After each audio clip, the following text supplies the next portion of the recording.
The fifth law. So much depends on reputation. Guard it with your life. Judgment. Reputation is the cornerstone of power. Through reputation alone you can intimidate and win. Once it slips, however, you are vulnerable, and will be attacked on all sides. Make your reputation unassailable. Always be alert to potential attacks, and thwart them before they happen. Meanwhile, learn to destroy your enemies by opening holes in their own reputations. Then stand aside and let public opinion hang them. Observance of the law. During China's War of the Three Kingdoms, 207 to 265 A.D., the great general Zhuge Liang, leading the forces of the Shu kingdom, dispatched his vast army to a distant camp while he rested in a small town with a handful of soldiers. Suddenly sentinels hurried in with the alarming news that an enemy force of over 150,000 troops under Sima Yi was approaching. With only 100 men to defend him, Zhuge Liang's situation was hopeless.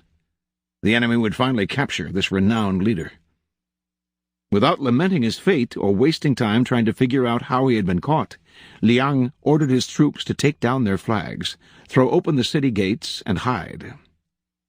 He himself then took a seat on the most visible part of the city's wall, wearing a Taoist robe. He lit some incense, strummed his lute, and began to chant. Minutes later he could see the vast enemy army approaching, an endless phalanx of soldiers. Pretending not to notice them, he continued to sing and play the lute. Soon the army stood at the town gates. At its head was Sima Yi, who instantly recognized the man on the wall. Even so, as his soldiers itched to enter the unguarded town through its open gates, Sima Yi hesitated, held them back, and studied Liang on the wall. Then he ordered an immediate and speedy retreat. Interpretation. Zhuge Liang was commonly known as the Sleeping Dragon. His exploits in the War of the Three Kingdoms were legendary. Once a man claiming to be a disaffected enemy lieutenant came to his camp, offering help and information. Liang instantly recognized the situation as a setup. This man was a false deserter and should be beheaded. At the last minute, though, as the axe was about to fall, Liang stopped the execution and offered to spare the man's life if he agreed to become a double agent. Grateful and terrified, the man agreed and began supplying false information to the enemy. Liang won battle after battle. On another occasion, Liang stole a military seal and created false documents, dispatching his enemy's troops to distant locations. Once the troops had dispersed, he was able to capture 3 cities, so that he controlled an entire corridor of the enemy's kingdom. He also once tricked the enemy into believing one of its best generals was a traitor, forcing the man to escape and join forces with Liang. The Sleeping Dragon carefully cultivated his reputation of being the cleverest man in China, one who always had a trick up his sleeve. As powerful as any weapon, this reputation struck fear into his enemy. Sima Yi had fought against Zhuge Liang dozens of times and knew him well. When he came on the empty city with Liang praying on the wall, he was stunned. The Taoist robes, the chanting, the incense, this had to be a game of intimidation. The man was obviously taunting him, daring him to walk into a trap. The game was so obvious that for one moment it crossed Yi's mind that Liang actually was alone and desperate. But so great was his fear of Liang that he dared not risk finding out. Such is the power of reputation. It can put a vast army on the defensive, even force them into retreat, without a single arrow being fired.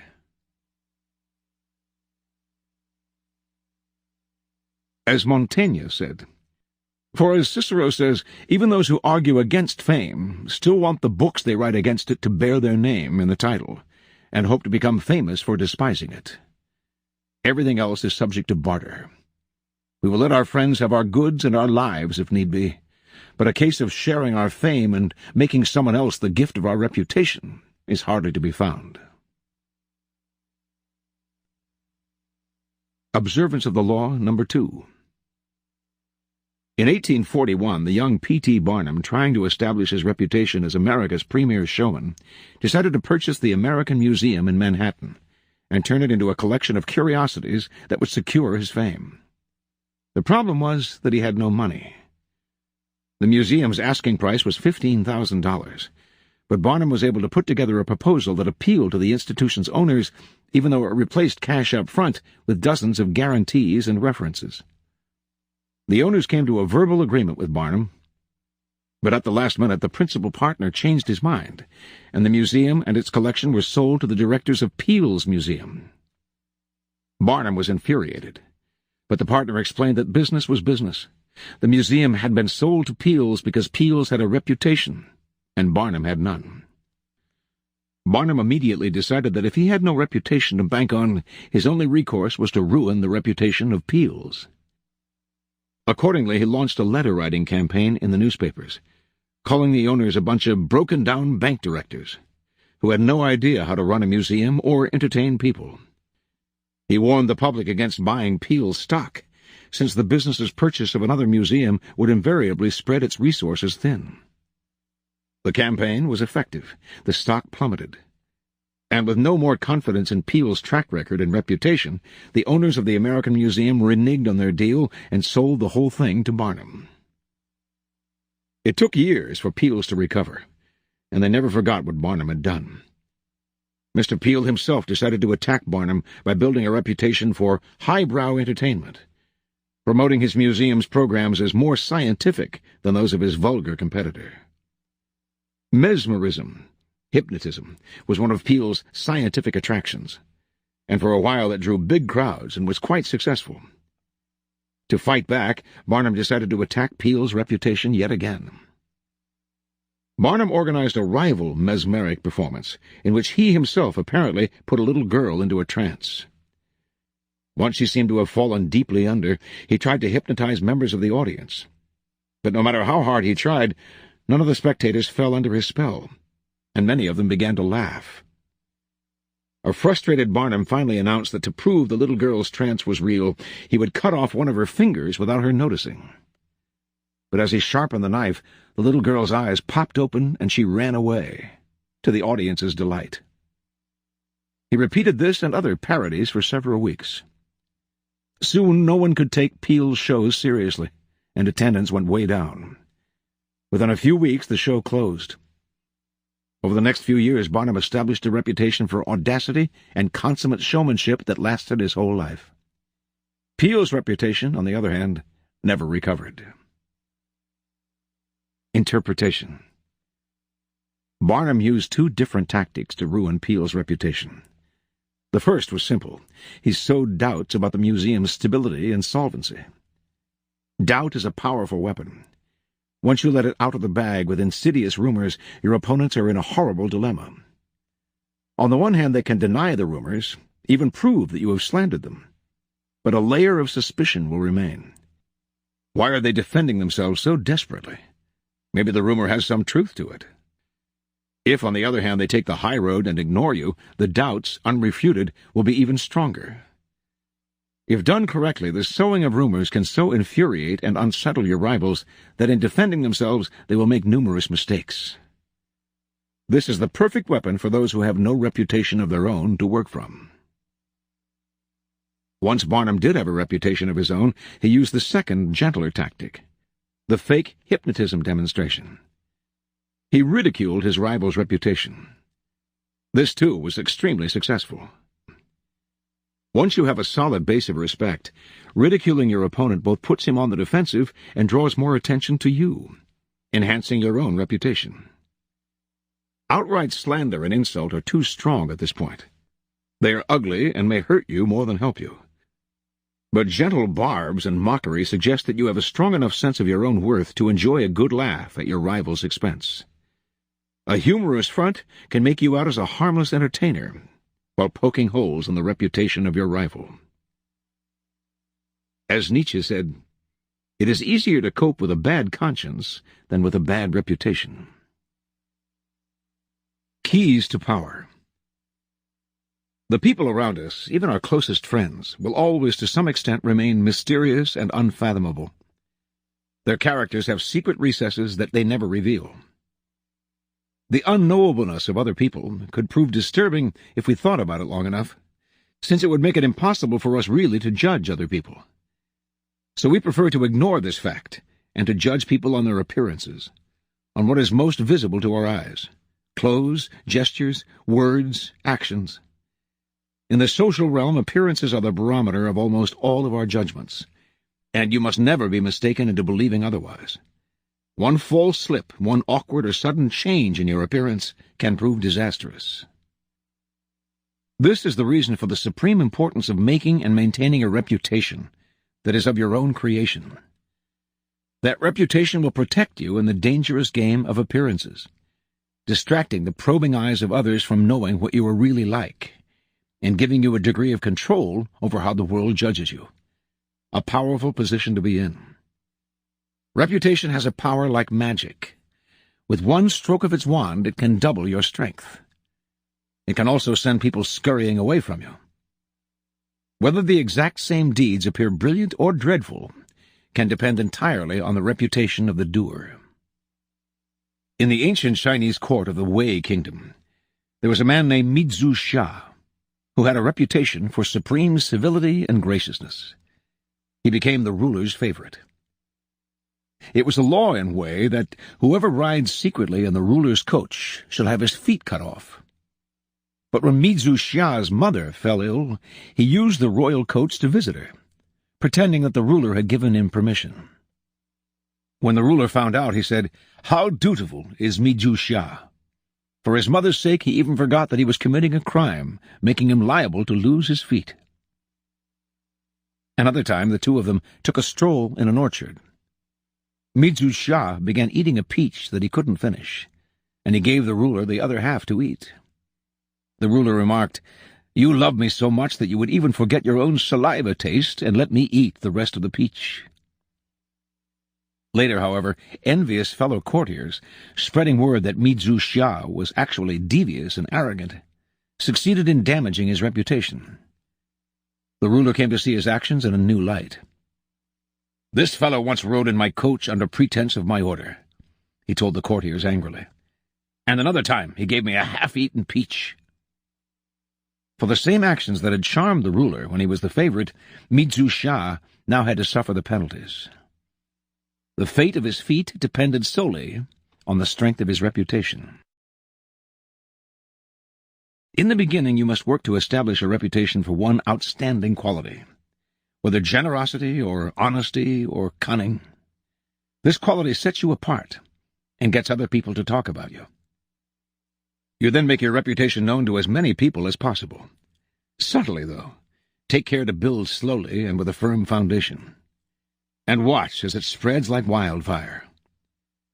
A solid reputation increases your presence and exaggerates your strengths without your having to spend much energy. It can also create an aura around you that will instill respect, even fear.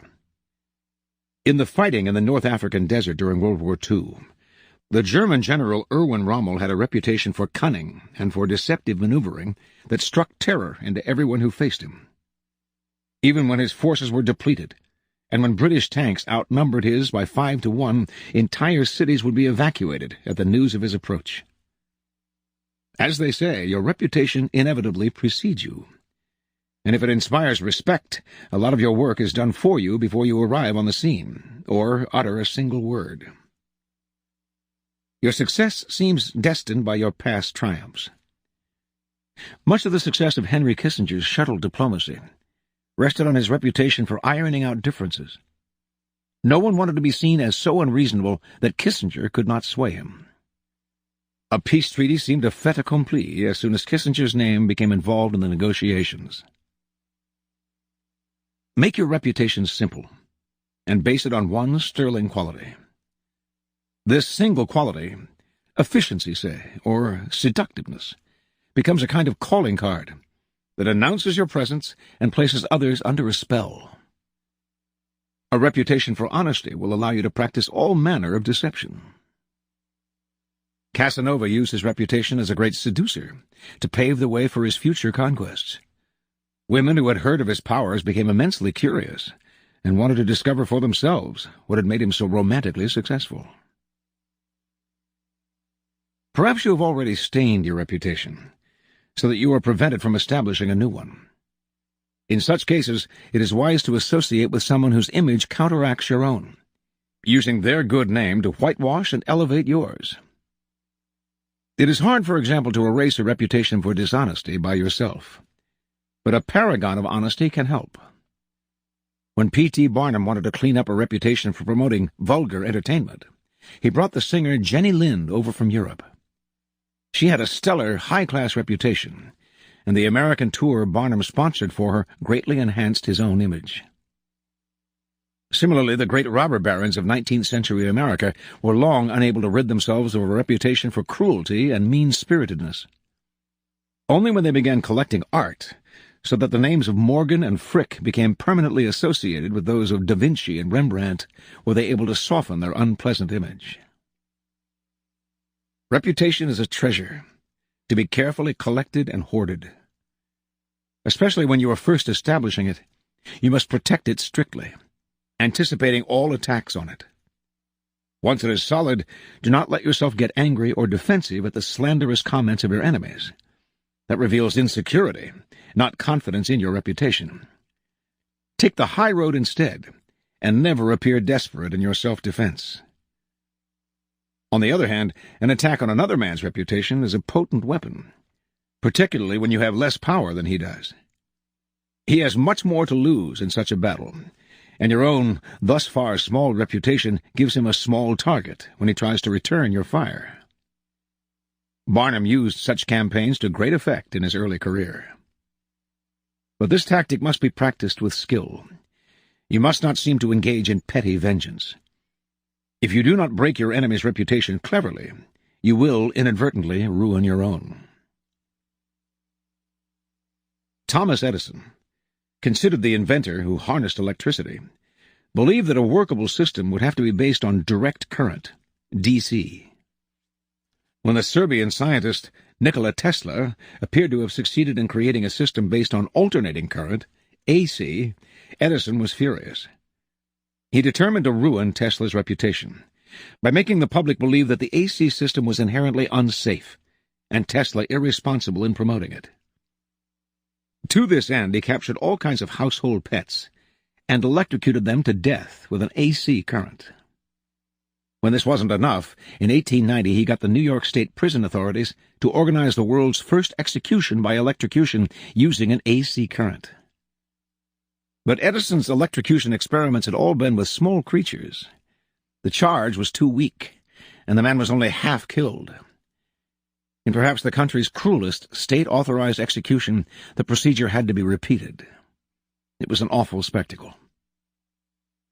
Although, in the long run, it is Edison's name that has survived, at the time his campaign damaged his own reputation more than Tesla's. He backed off. The lesson is simple. Never go too far in attacks like these, for that will draw more attention to your own vengefulness than to the person you are slandering. When your own reputation is solid, use subtler tactics, such as satire and ridicule, to weaken your opponent, while making you out as a charming rogue. The mighty lion toys with the mouse that crosses his path. Any other reaction would mar his fearsome reputation. Reversal. There is no possible reversal. Reputation is critical. There are no exceptions to this law.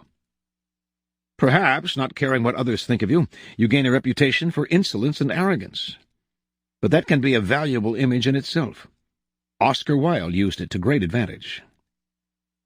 Since we must live in society and must depend on the opinions of others, there is nothing to be gained by neglecting your reputation.